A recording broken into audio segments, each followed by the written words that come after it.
Catus, Maximus here, just doing a little video about this Mitutoyo sheet metal gauge. Wow, I can't get any focus on when I'm zoomed in that much. Anyway, this is a American-made Mitutoyo. Technically, it's a stainless steel sheet metal gauge, and we can tell by the sizing, say, because 3 gauge is 250 thousandths, or quarter inch.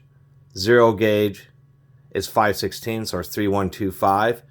And those are actually nominal sizes for stainless steel sheet metal, but you can use these with any type of metal. And they even say that U.S. standard gauge for sheet in plate, iron, and steel.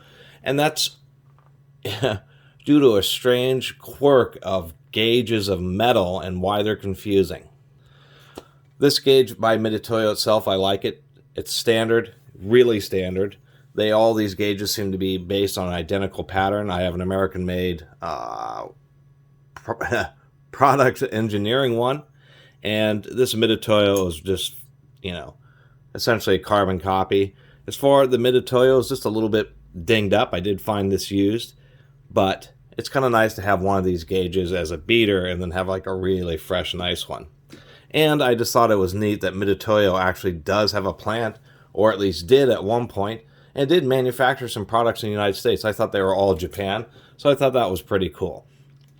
And then back to actual sheet metal gauges. Sheet metal gauges is based off of the weight of a sheet. And the reason I bring that up is people may be confused, because you'll measure something, say, something like this, which is, although it's painted, we could say that this won't fit in the 13. This is 12 gauge, but this would be considered a standard grade of steel. It's not galvanized and it's not stainless.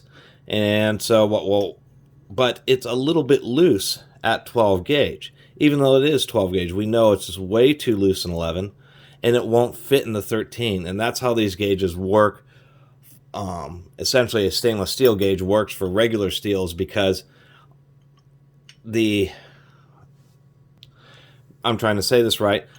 It's because the next step is there's too big of a difference, meaning that essentially the thickness difference between a piece of stainless regular steel and the stainless steel, they'll still only essentially fit in one slot. It just means that a piece of whatever this was, again, 12 gauge mild steel, is going to be just slightly thinner and have a looser fit than, say, 12 gauge stainless steel. And actually this stainless steel right here is 13 gauge. And we can see that evidence here, because this is a piece of precipitation hardened stainless steel.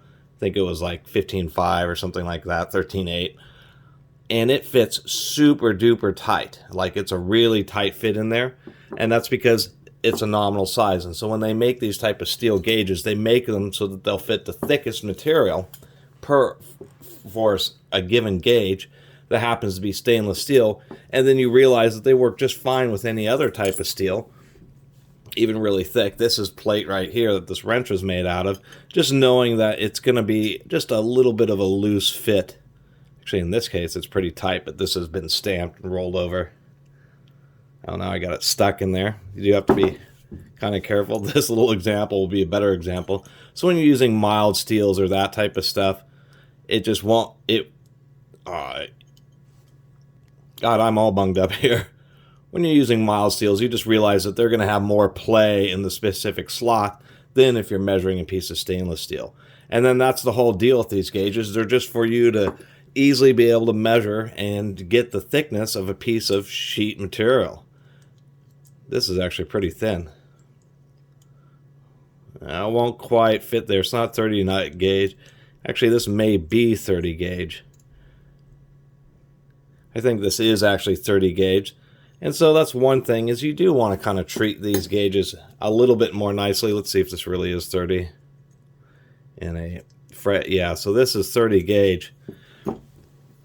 You don't want to drop these. And that has happened. We can tell that there's this finger, one of these fingers here is a little bent up. Yeah, this one, we can see that finger there is a little bit bent. When you drop it, you get raised a little bit of a burr, or you ding, and then it makes it very difficult to get the piece of material in there. But if you have a piece of material that you know is a specific size, like 30 gauge, then you can kind of work the piece of metal in there and you'll end up clearing up the burr. But you do kind of want to take care of these.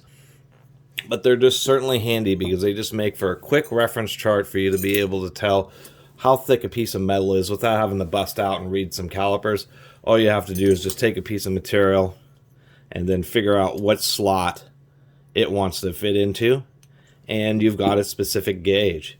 So anyway, just wanted to make a little video about that and talk about some of the quirks about gauges and bring a little attention to this Mitutoyo, whatever this is. This is a 950-203. And I'm actually pretty stoked that Mitutoyo did make an effort and does manufacture some products in the United States.